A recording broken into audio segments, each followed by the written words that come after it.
Ever wondered why medieval peasants didn't just freeze to death during those bone-chilling winters? Well, they were actually pretty clever about it. And no, they didn't have heated blankets or space heaters hidden away in their cottages. In fact, their solutions to staying warm were way more creative than you might think.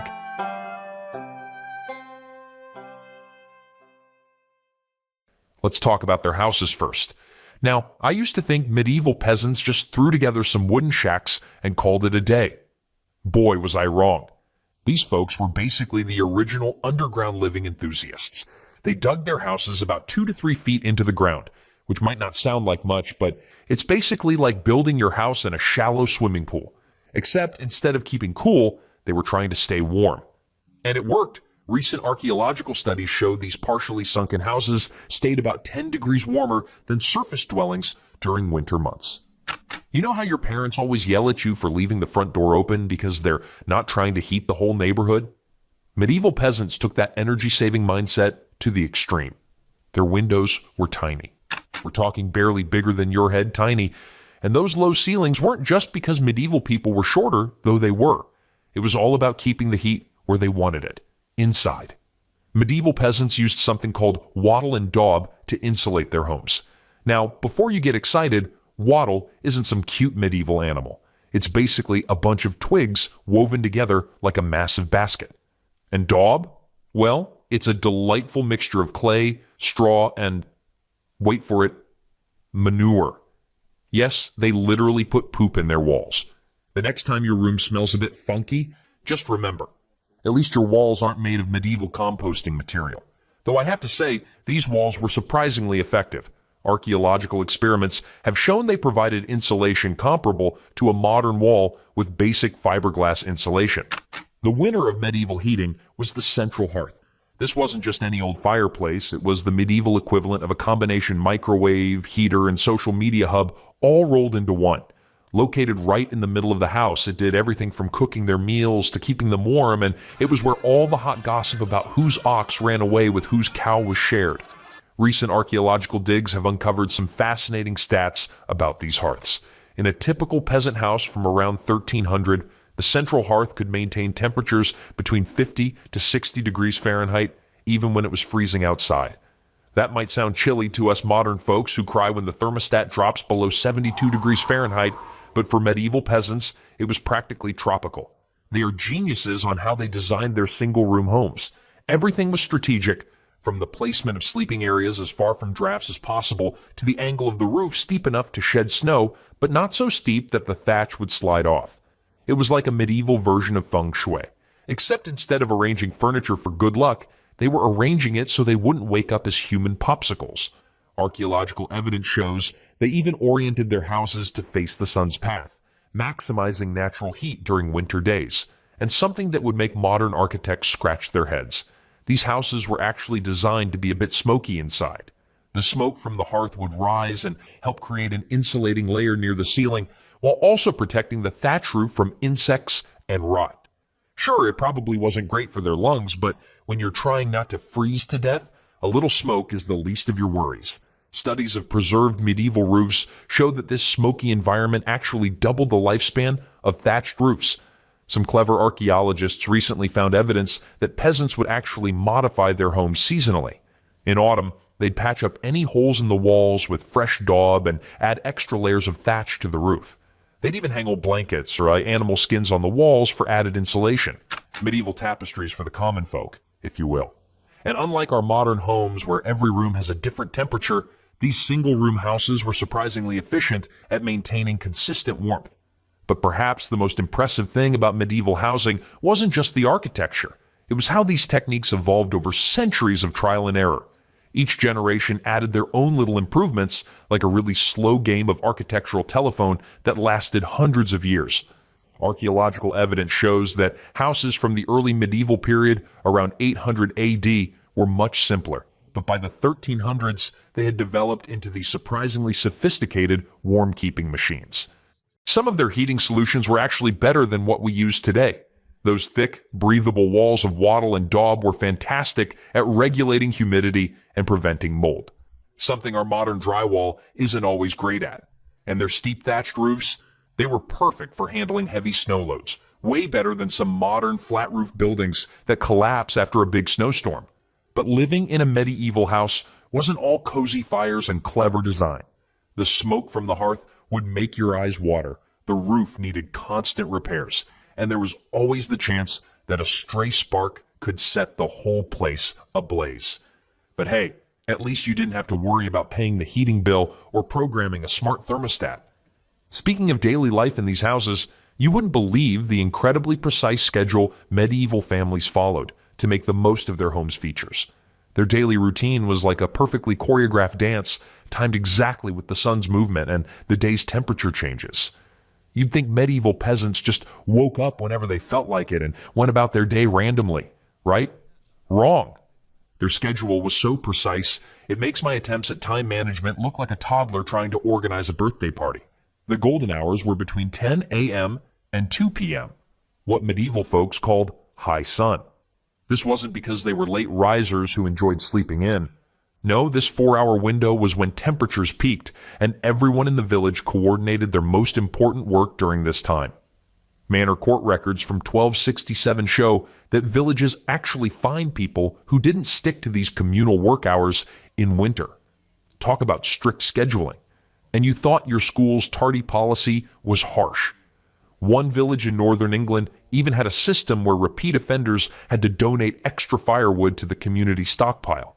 Now, recent studies of medieval manor records show that villages developed what historians call frost watches. Different families would take turns keeping the communal fires going throughout the night. Each family had their assigned nights, marked in the manor rolls right next to their tax obligations. Miss your turn at frost watch? That'll be 1 chicken or 3 dozen eggs as a penalty. Medieval peasants didn't mess around with their heating duties. Archaeological evidence suggests some villages even had special warning systems, usually a series of horn blasts, to alert frost watchers when temperatures dropped dangerously low. The morning routine started way before sunrise, but not with what you'd expect. Instead of jumping right into work, medieval folks had what they called first sleep and second sleep. They'd wake up around midnight for an hour or two, do some light tasks, socialize a bit, then go back to bed until dawn. Medical records from the 1300s show doctors actually recommended this split sleep pattern for better health. Meanwhile, we modern folks feel guilty about taking a 20-minute power nap at our desks. Historical documents show this midnight wake period was considered so normal that people would often schedule social visits during this time. Mealtimes were a whole other level of coordination. The entire village would eat their main meal together around 11 a.m., when the communal bread ovens were at their hottest. Archaeological evidence from village sites shows these ovens were massive. Some could bake up to 100 loaves at once. One baker's log from 1298 recorded that a village of 80 people could heat their homes by about 3 degrees Celsius just from the bread ovens alone. Talk about killing 2 birds with 1 stone. Or should I say, feeding 2 needs with 1 heat. The timing was so crucial that villages actually had bread bells that would ring when the ovens reached optimal temperature. The afternoon had its own clever timing tricks. Between 2 p.m. and sunset, work moved indoors. This wasn't because medieval peasants were lazy. It was a pure survival strategy. Court records show villages actually had official cold watchers who would monitor temperatures using primitive but effective methods like watching how quickly water froze in clay pots. When these watchers gave the signal, everyone knew it was time to head inside where the day's stored heat could be put to good use. Some villages even developed a point system. You'd lose points for being caught working outside after the cold warning, and too many lost points meant extra community service duties. You know those people who always complain about meetings that could have been emails? Medieval peasants would laugh at our inefficiency. They had something called twilight councils, community meetings held in the largest house in the village right as the sun was setting. This wasn't just about saving daylight. The body heat from dozens of people gathered together could raise the temperature of a large room by up to 5 degrees Celsius. Now that's what I call a productive meeting. Historical records show these meetings were so effective at heating that some villages actually scheduled their most important discussions for the coldest days. They even coordinated their bedtimes. Not because they had strict parents, but because the last family to bank their fire for the night was responsible for checking all the other houses' fires were safely banked too. Manor records showed this job rotated weekly, and getting caught sleeping on the job, literally, meant you had to donate a portion of your fuel supply to the community stockpile. One particular record from 1289 mentions a man who fell asleep during his fire-checking duties and had to give up half his winter firewood as punishment. These medieval communities had some pretty incredible methods for preserving their food through the winter months. Their storage techniques were just as sophisticated as their timing strategies, and some of them might surprise you. Medieval peasants would have crushed it on those survival TV shows. Their food preservation techniques were so smart that modern scientists are actually studying them. Just don't tell Gordon Ramsay about some of their methods. He might have a meltdown. Though honestly, their preservation skills might even impress him once he got past all the dirt. Let's start underground. Medieval peasants had these brilliant storage pits that kept temperature steady at around 40 degrees Fahrenheit year-round. Recent archaeological digs found thousands of these pits across England. They were basically the medieval equivalent of your refrigerator's crisper drawer, except they actually worked. One village in Yorkshire had over 200 storage pits for just 50 families. That's 4 personal underground fridges per household. And here we are, fighting over fridge space with our roommates. Archaeological analysis shows these pits were so well designed that they maintained more stable temperatures than some modern root cellars. They turned their vegetables into natural thermometers. Root vegetables like carrots and turnips were placed in specific spots within these pits. If the carrots started showing signs of frost damage, they knew they needed to add more insulation. If they started sprouting, they needed better ventilation. A medieval manuscript from 1283 actually lists different vegetables in order of their cold sensitivity. It's like a primitive temperature monitoring system, but with turnips instead of technology. Recent studies of these manuscripts reveal they had identified over 20 different vegetable varieties with varying cold tolerances. Now, about that hay everyone keeps talking about.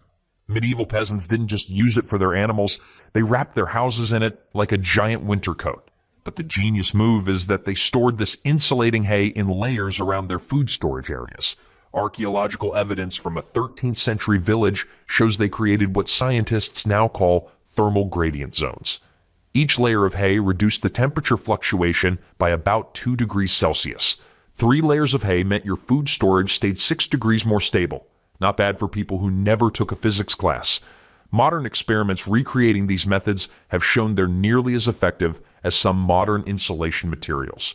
The snow trick is where things get really interesting. Most people today run inside when it snows, but medieval peasants ran outside with their storage containers. They'd pack snow against their food storage areas in carefully calculated layers. Studies of preserved medieval storage structures show they could maintain temperatures of 35 to 38 degrees Fahrenheit for weeks after the snow melted by using this method. One particularly well-preserved site in northern England showed evidence of snow pits that could keep food cold until May. That's some serious medieval air conditioning. The layout of these snow pits suggests they understood principles of thermal mass centuries before the concept was formally defined. But the winner of medieval food preservation were the underground storage systems from the 1200s. These weren't just holes in the ground, they were engineering masterpieces. Archaeologists found storage pits with multiple chambers, each one designed for different types of food. They had drainage systems that would make a modern plumber impressed, airflow channels that worked like natural ventilation, and even primitive humidity control using clay pots filled with water.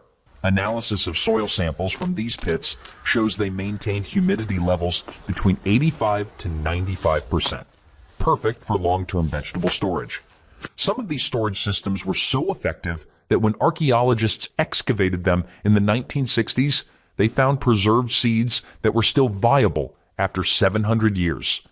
The scientists actually managed to grow medieval turnips from these seeds. I bet those were the most historically significant turnips ever served in a university cafeteria. DNA analysis of these ancient seeds has helped scientists understand how medieval crops differed from modern varieties. The preservation methods weren't just about keeping food cold, though. Medieval peasants had this whole system of rotating their stored foods based on temperature changes. They'd move roots and vegetables between different storage zones like they were playing some complicated game of chess. Manor records from 1292 show detailed instructions for this rotation system. It's basically a medieval version of those cooking shows where they have to quick fire, reorganize a pantry, except failing means you might not eat in February. The records even include penalty systems for families who didn't follow the rotation schedule. But my favorite discovery has to be the fool's test. According to manor court records, villages would assign someone to taste a tiny bit of stored food every few days. If they got sick, well, let's just say it wasn't the most popular job in the village. They even had a rotation system for this duty, kind of like jury duty, but with more potential stomach aches. One record shows a man tried to get out of this duty by claiming he had already died from bad turnips. Medieval humor, folks.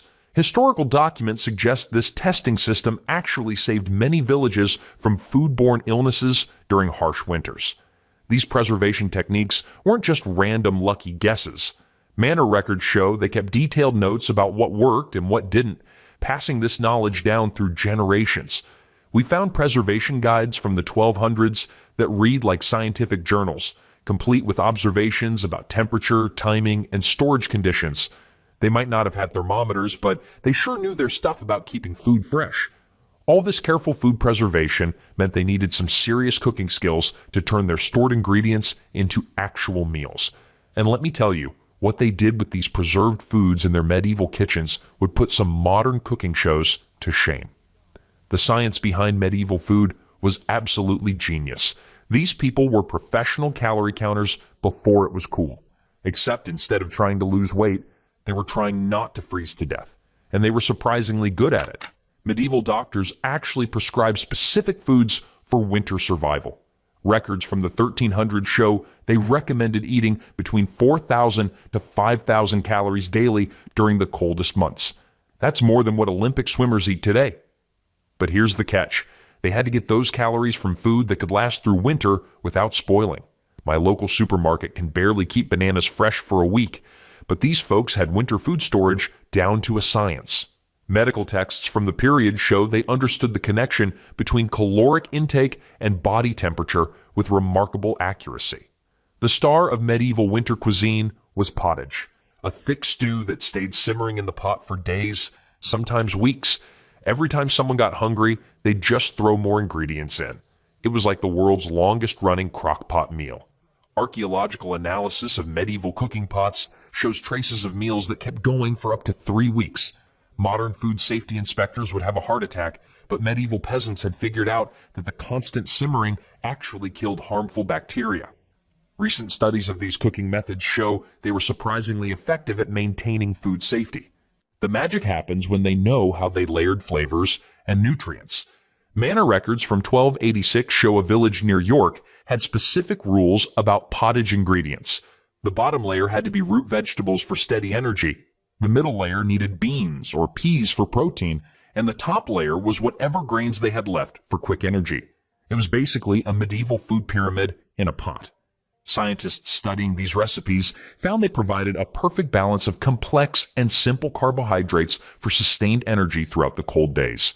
Analysis of preserved pottage residues shows they were getting more balanced nutrition than many modern people. But the true medieval superfood fermented everything. They fermented grains into beer, fruits into wine, and vegetables into preserves that would make modern probiotics look amateur. One particularly detailed manor record from 1292 describes a special winter beer that was nearly as thick as honey and packed with calories. Modern recreations of this recipe showed it contained about 400 calories per pint. That's like drinking a cheeseburger.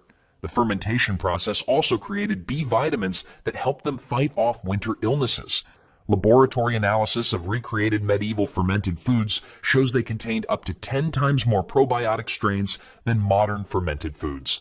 Medieval peasants might have had healthier gut bacteria than we do. Recent studies of preserved human remains from medieval villages show evidence of incredibly diverse gut microbiomes.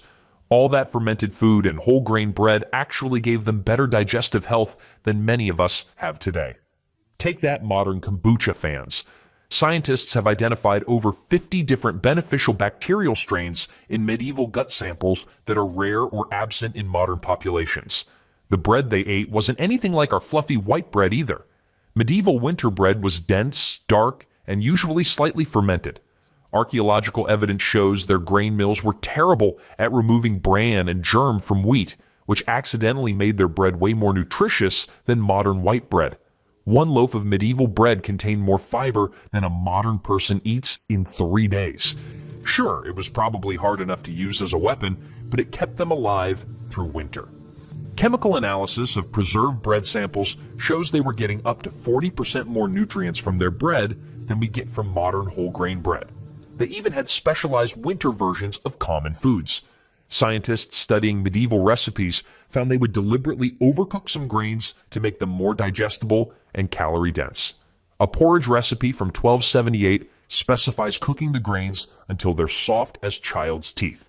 Gross description, but brilliant science. The longer cooking time broke down the complex starches, making the calories more readily available for keeping warm. Modern nutritional analysis shows this cooking method increased the bioavailability of calories by up to 30%. The medieval diet changed dramatically with the seasons. Records from various manor courts show they ate nearly twice as much fat and protein in winter as they did in summer. They weren't counting macros for their beach bodies, they were literally eating to survive. One fascinating record from 1297 shows a village elder teaching young couples how to adjust their cooking based on the temperature. When frost bites twice before dawn, the pottage needs thrice the fat. Analysis of preserved food remains shows their winter diet could provide up to 60% more calories than their summer diet.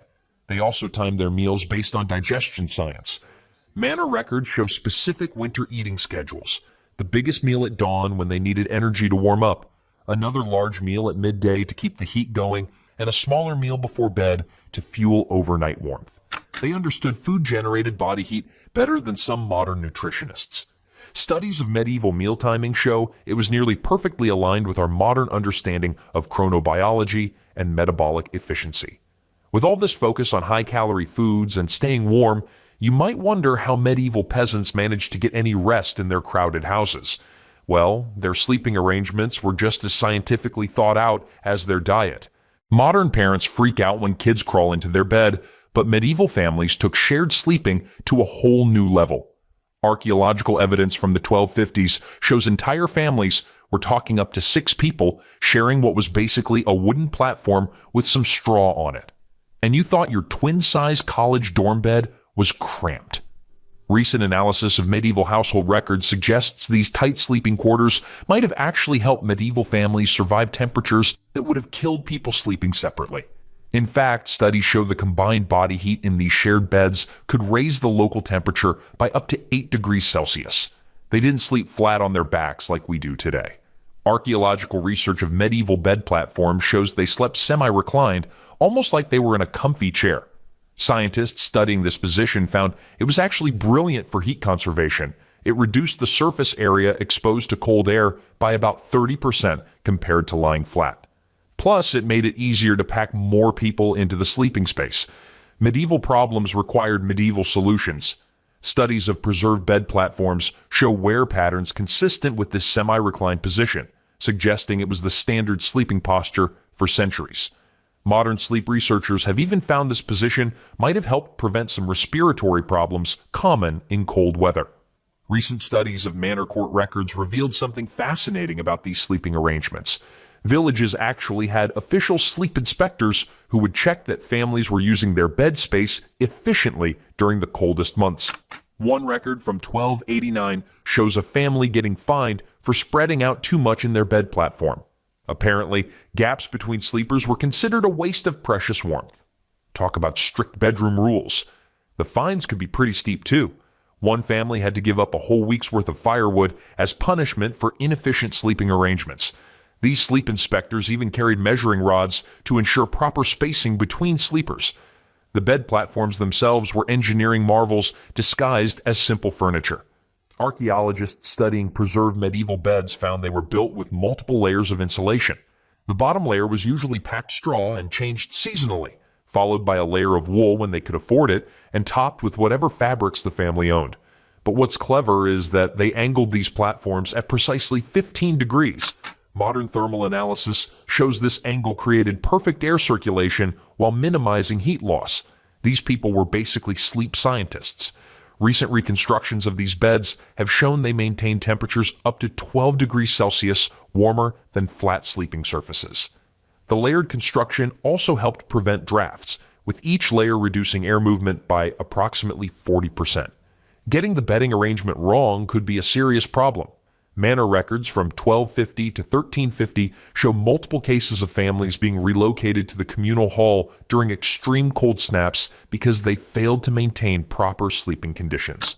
One particularly dramatic account from 1298 describes a village elder demonstrating proper sleep positioning by arranging the entire family like spoons in a drawer. Medieval people invented spooning. Who knew? Historical records suggest this spooning arrangement could raise body temperature by up to 2 degrees Celsius compared to random positioning.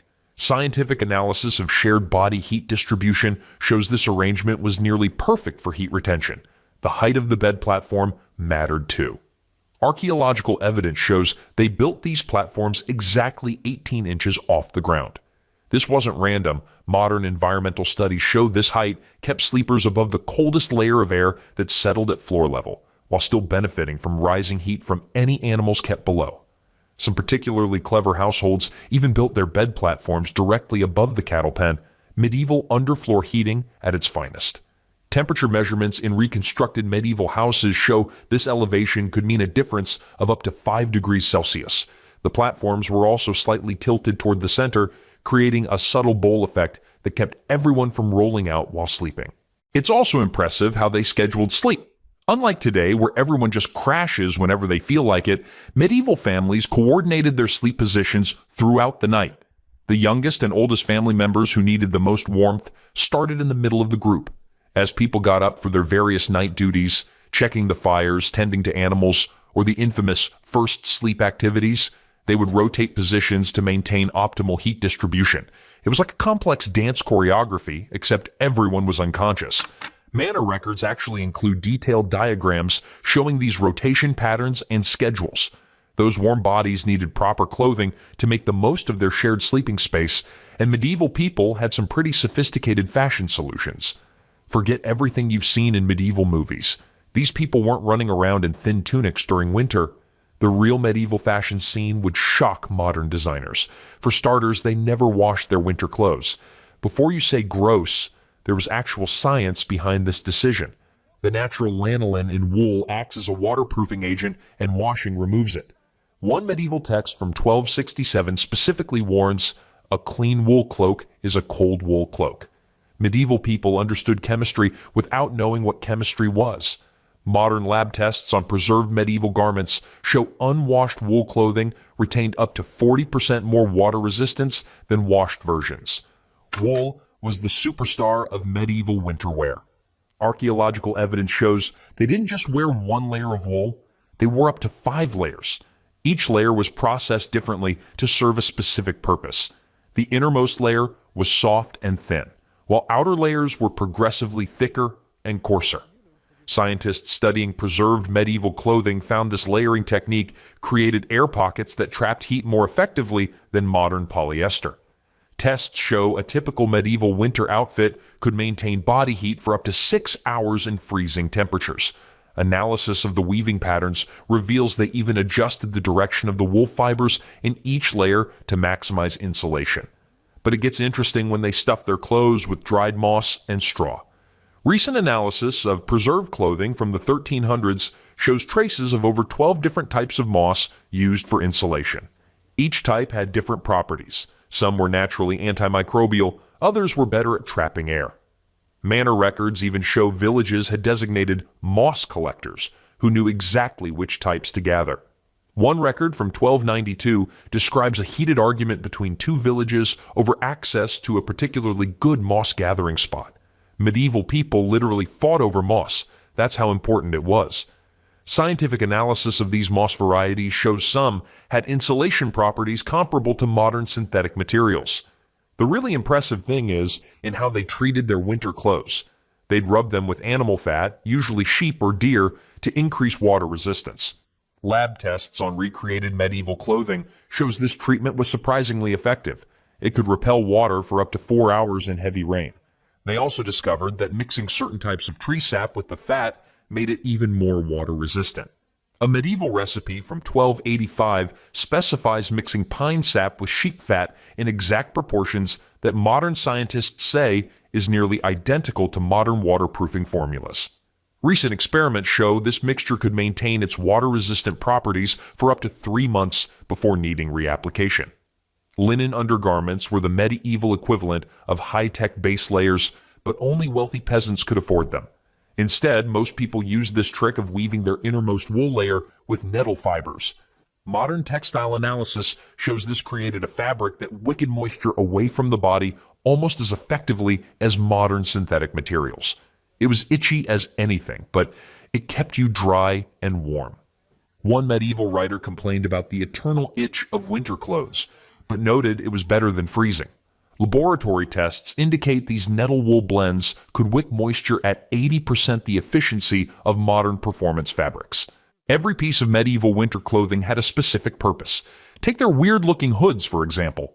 Archaeological finds show they weren't just floppy caps. They were engineered with multiple panels that could be adjusted based on wind direction. Tests on reconstructed medieval hoods show they could reduce wind chill effects by up to 60% when properly positioned. And those funny-looking pointy shoes, they were actually designed to minimize contact with frozen ground. Less surface area meant less heat loss through the feet. Modern thermal imaging shows these designs reduced heat loss by up to 25% compared to conventional medieval footwear. Medieval clothing maintenance was an art form. They stored winter clothes in special chests with aromatic herbs that naturally repels moths. But these weren't just any herbs. They chose specific combinations that also had antimicrobial properties. Scientists testing preserved medieval clothing chests found traces of herbs that are now known to contain natural antibacterial compounds. These people were fighting bacteria before they knew bacteria existed. Chemical analysis of these herb combinations shows they were as effective as some modern mothball alternatives. They also had seasonal clothing rotation down to a science. Manor records show specific dates for changing over to winter clothes based on generations of weather observations. But it wasn't just about the calendar, they watched for specific signs in nature. One record from 1278 lists things like when the blackberries wither and when the geese fly south as signals to break out the heavy winter gear. Modern meteorologists have found these natural indicators were surprisingly accurate predictors of temperature changes, often matching modern forecasting with 85% accuracy. Their winter clothes were community projects. Villages would hold spinning bees where everyone gathered to process wool and make winter clothing together. But this wasn't just about socializing. Body heat from 20 to 30 people working in one space could raise the temperature enough to keep everyone warm while they worked. One manor record shows a village saving 3 weeks' worth of firewood by organizing group sewing sessions in cold weather. Temperature measurements in reconstructed medieval workshops show these gatherings could raise room temperature by up to 6 degrees Celsius. When those warm woolen clothes weren't quite enough to fight off the bitter cold, medieval peasants had another trick up their sleeves. They brought their animals inside. And these weren't just any old farm animals.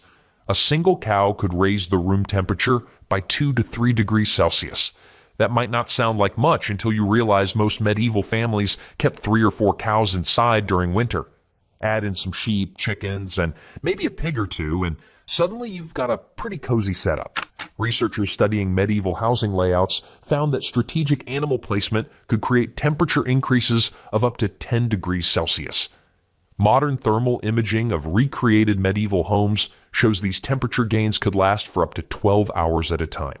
The most efficient arrangements could maintain these temperatures with just half the usual firewood consumption. The science behind this was actually pretty advanced. Archaeological evidence shows medieval houses had specific zones for different animals based on how much body heat they generated. Cows, being the premium heaters, got prime spots near sleeping areas. Pigs, which generate about half as much heat as cows, were placed near food storage areas. Chickens, despite their tiny size, were particularly valued because they could fit into small spaces and still pump out surprising amounts of warmth. One medieval record from 1288 actually ranks animals by their heating value. A cow was worth 4 sheep or 16 chickens in terms of warmth generation. Recent scientific analysis confirms these medieval heat calculations were remarkably accurate, with modern thermodynamic studies showing only a 5% variance from their estimations. But it wasn't just about the heat. These animals created what scientists now call a primitive greenhouse effect. Their breath and body heat would create warm, humid air that helped prevent the bitter cold from seeping in. Modern environmental scientists have recreated these conditions and found that animal-warmed medieval houses could maintain relative humidity around 60%, perfect for preventing both freezing and mold growth. Your modern humidifier has nothing on medieval livestock. Lab tests showed this humidity level also helped preserve wooden structures and prevented respiratory problems common in dry winter air. The combination of heat and humidity created a microclimate that could extend food preservation times by up to 3 weeks. It is really clever how they designed special winter quarters for the animals. Archaeological digs have uncovered evidence of raised platforms and specialized feeding troughs that kept animals in specific positions to maximize heat distribution. One particularly well-preserved site showed a system where cows were positioned so their breath would create a warm air current flowing toward the family's sleeping area. These people were medieval HVAC engineers. Analysis of airflow patterns in reconstructed buildings shows these arrangements could increase effective temperature by an additional 2 to 3 degrees. Studies of preserved floor plans reveal they even accounted for seasonal wind direction when positioning their animal pens. Manor court records reveal some pretty interesting disputes about winter animal arrangements. One document from 1276 describes 2 families arguing over whose turn it was to host the village's largest bull. Apparently, he was the premium heating unit in town. Another record shows a family being fined for trying to claim their skinny cow provided as much heat as their neighbor's fat one. They actually had standards for this stuff.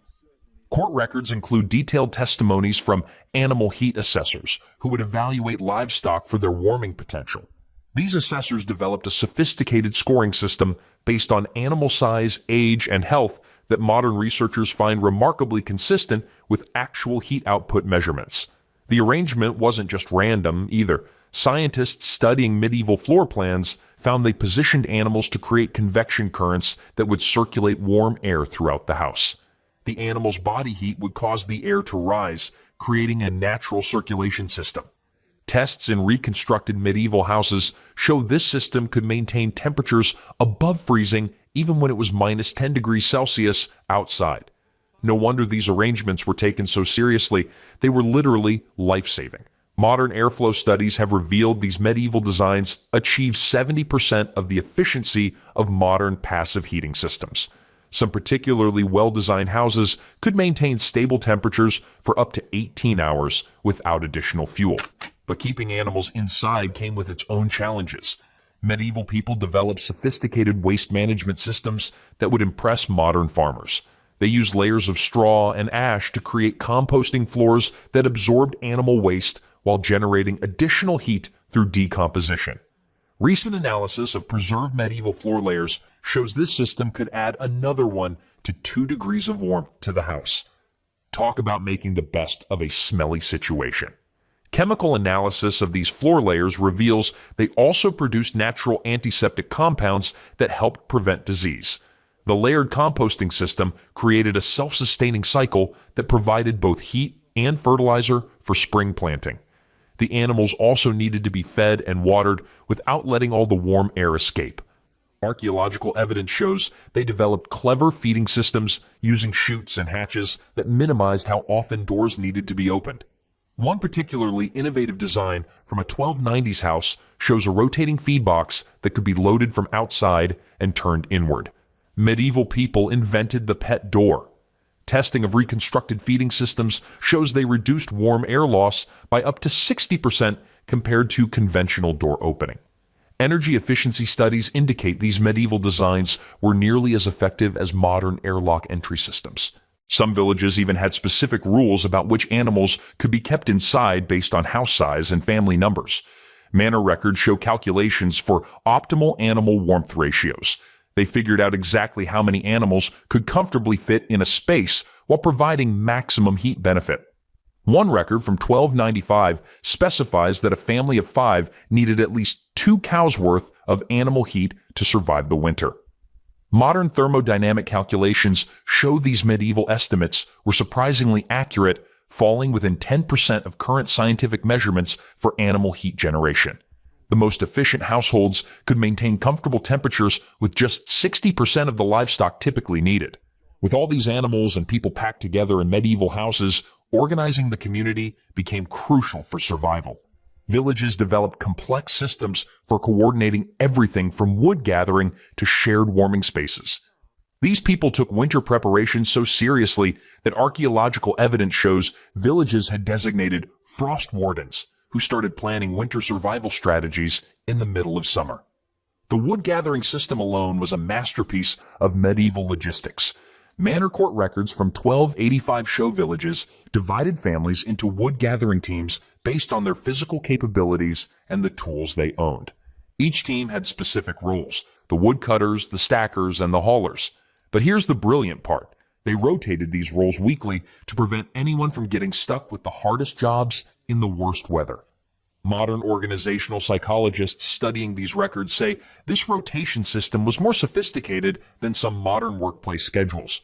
Recent analysis of preserved village records shows they even had a point system for winter preparation duties. Families earned points for contributing to communal wood piles, maintaining shared pathways, and participating in frost watches. A record from 1293 shows one village tracking these points with remarkable precision. They actually carved notches into a communal counting stick. Slacking off wasn't an option. Families with low point totals got the worst spots in the communal hall during group activities. Speaking of the communal hall, these buildings were engineering marvels disguised as simple gathering spaces.